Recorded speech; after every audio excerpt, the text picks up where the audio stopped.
I got so much motherfucking design on right now. Break it down, bring it back, make it clap. I got 3 old thoughts, new block, wear that thing. Bitches on my line, and you know they come straight. Hold up, what it not, 45, scope it cash like whoa. How you fucking with these hoes up? Di sini kita akan membahas beberapa materi tentang lukotah.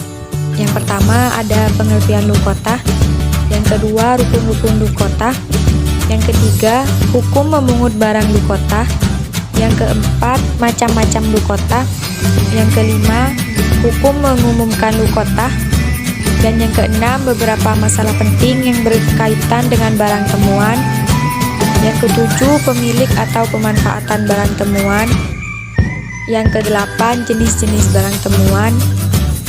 Yang pertama, pengertian lukotah. Lukotah berasal dari bahasa Arab, yaitu lukoto, yang berarti benda yang tertinggal dan didapati tak tahu siapa yang punya. Lukotah secara etimologi berarti barang temuan. Kata barang ini bersifat umum, bukan dikhususkan pada barang tertentu saja. Al-lukotah juga berarti sesuatu yang diperoleh setelah diusahakan atau sesuatu yang dituntut. Ada beberapa definisi lukotah yang dikemukakan oleh ulama fikih. Di antaranya, yang pertama menurut Abu Hanifah, ma yujadu wa la yu'rafu malikuhu wa laisa mubahu kamalal harbi, yang artinya harta yang ditemukan seseorang tidak diketahui pemiliknya dan harta tidak termasuk harta yang boleh dimiliki atau mubah, seperti harta milik kafir harbi atau kafir yang memusuhi orang Islam. Yang kedua, menurut Ibnu Rushd, lukotah ialah sesungguhnya yang dilakukan lukotah adalah tiap-tiap harta orang muslim yang ditemui karena sia-sia, baik di negeri yang sunyi, baik benda atau hewan sama saja kecuali unta. Yang ketiga, menurut Ibnu Qudamah Hambali, lukotah ialah harta seseorang yang hilang atau jatuh dari pemiliknya dan ditemukan oleh orang lain. Yang keempat, menurut Sayyid Sabit, lukotah adalah hiya kullu malin ma'sumin ma'rodulid biya'i ya'rofu malikuhu. Lukotah ialah barang temuan tiap-tiap harta yang terpelihara oleh seseorang pada suatu tempat karena hilang dan tidak tahu pemiliknya. Dan yang terakhir ialah menurut Sudarsono SH, barang temuan adalah menemukan harta seseorang di jalan yang hilang karena jatuh, terlupa, dan sebagainya. Nah, dari beberapa pengertian yang dikemukakan oleh ulama fikih, dapat disimpulkan bahwa yang dikatakan lukotah adalah barang yang tercecer di jalan dan ditemukan oleh orang lain. Barang temuan di sini bisa termasuk kepada harta, binatang, dan manusia. Secara syarak, lukotah adalah harta yang hilang dan ia termasuk barang yang diinginkan oleh orang-orang secara umum. Rukun-rukun lukotah ada 3, yaitu yang pertama, mengambil barang temuan. Apabila orang yang menemukan khawatir barang temuan itu akan hilang atau ditemukan oleh orang yang tidak bertanggung jawab dan mengakibatkan tersia-sia harta tersebut. Yang kedua, orang yang menemukan barang.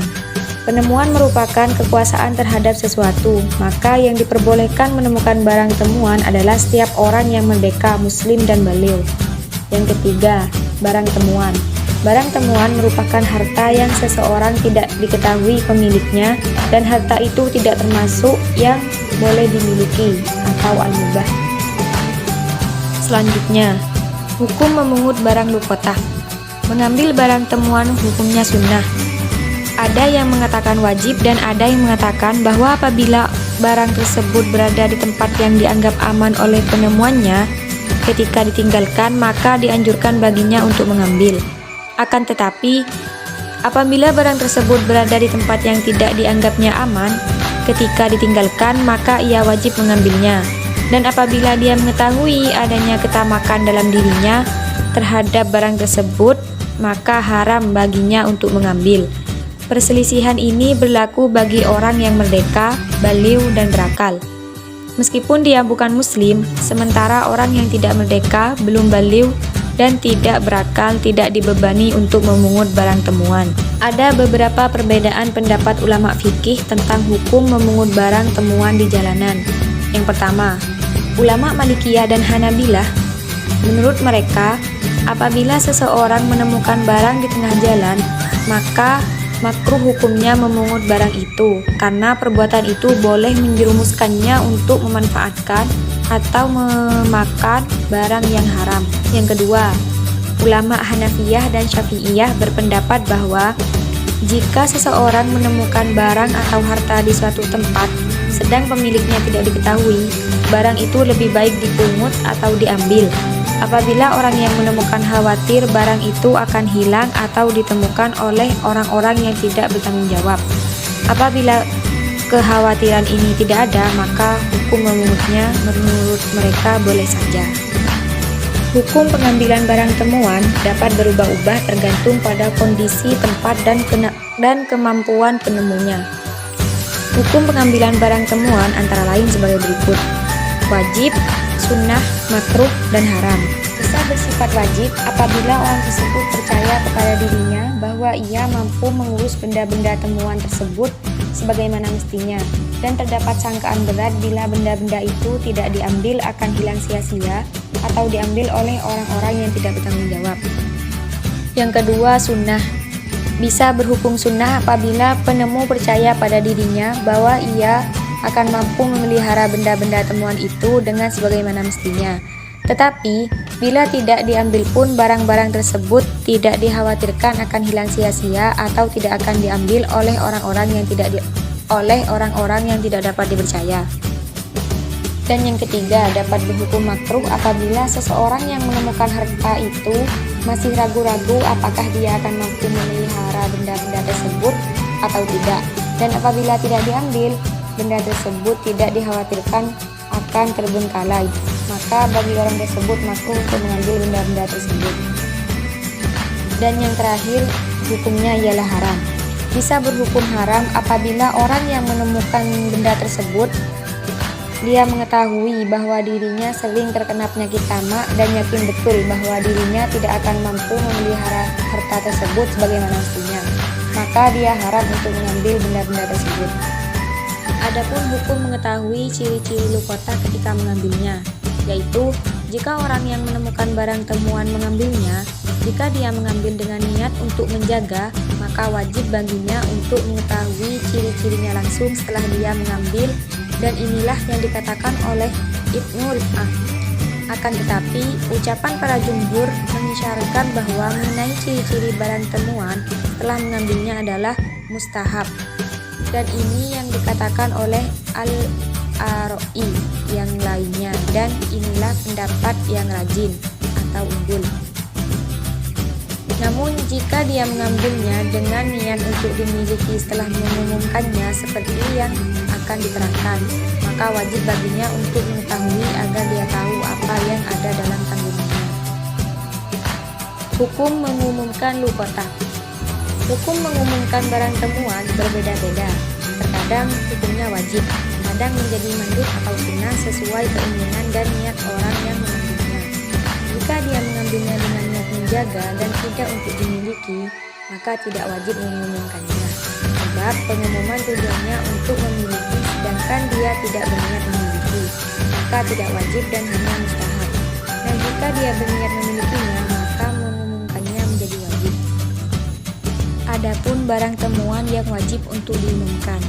Jika barang yang ditemukan berupa sesuatu yang biasanya tidak dicari oleh pemiliknya, seperti biji buah, satu suapan, maka ia tidak perlu mengumumkannya, sesuai dengan hadis yang diriwayatkan oleh Anas. Dia berkata, Rasulullah SAW menemukan sebiji kurma terbuang di sebuah jalan raya. Kemudian beliau bersabda, An Abi Hurairah radhiyallahu anin Nabi sallallahu alaihi wasallam qala, inni anqalibu ila ahli fa ajidu tamrata sakitati wala firashi fa arfauha la kulaha thumma ahsha antakuna shadaqatan fa ulkiha. Dari Abu Hurairah radhiyallahu an, dari Nabi sallallahu alaihi wasallam, beliau bersabda, sesungguhnya aku akan pulang kepada keluargaku, lalu aku menemukan sebuah kurma jatuh di atas tempat tidurku. Aku pun mengambilnya untuk aku makan. Kemudian aku takut kalau karma itu adalah sedekah, aku pun membuangnya. Jika berupa barang yang biasanya dicari oleh pemiliknya, namun ia hanya sedikit, ada tiga pendapat. Pertama, diumumkan baik yang sedikit atau banyak selama 1 tahun, dan ini sesuai dengan nas dan umumnya dalil. Yang kedua, tidak diumumkan jika 1 dinar, sesuai dengan riwayat yang mengatakan bahwa Ali radhiyallahu an menemukan uang 1 dinar, kemudian ia mengumumkannya selama 3 hari, lalu Nabi SAW berkata kepadanya, makan saja, terserah kamu.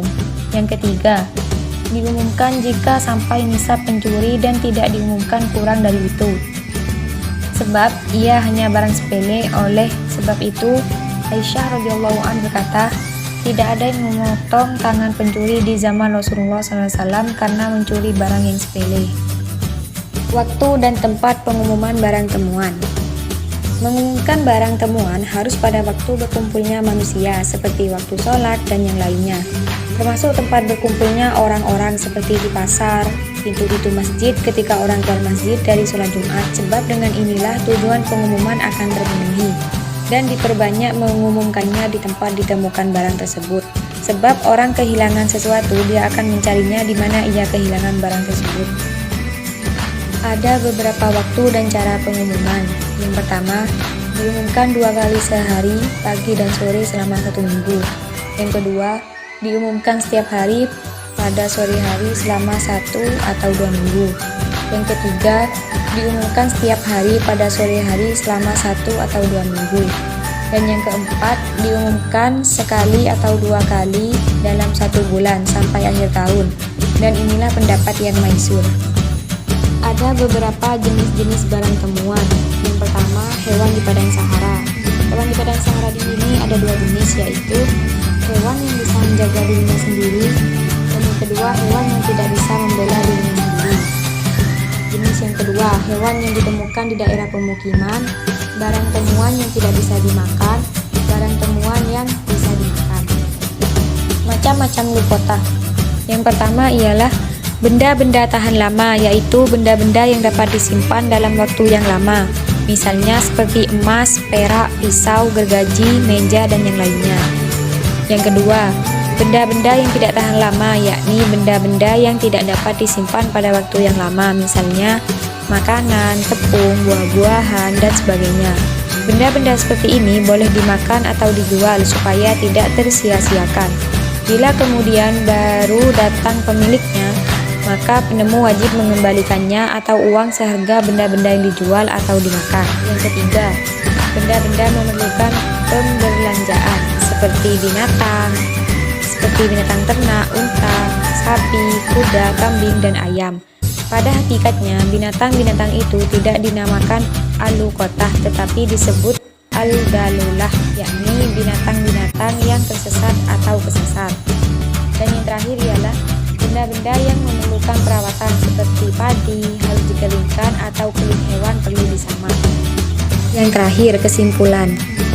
Kesimpulannya dari materi ini ialah, menurut pendapat mazhab Syafi'i, dijelaskan bahwa hukum mengembalikan barang temuan dengan meminta imbalan sehingga memberatkan pemilik barang asli kesulitan, sedangkan memberikan bukti dalam penyelisihan barang luqata adalah diwajibkan dan tidak diperbolehkan dalam mengembalikan barang temuan, melakukan pemaksaan apalagi mematokkan harga. Rasulullah SAW bersabda, tidak halal mengambil harta seseorang muslim kecuali dengan kerelaan hati. Imam Syafi'i mengatakan tidak ada pemaksaan untuk mengembalikan barang temuan kecuali dengan bukti yang menguatkan.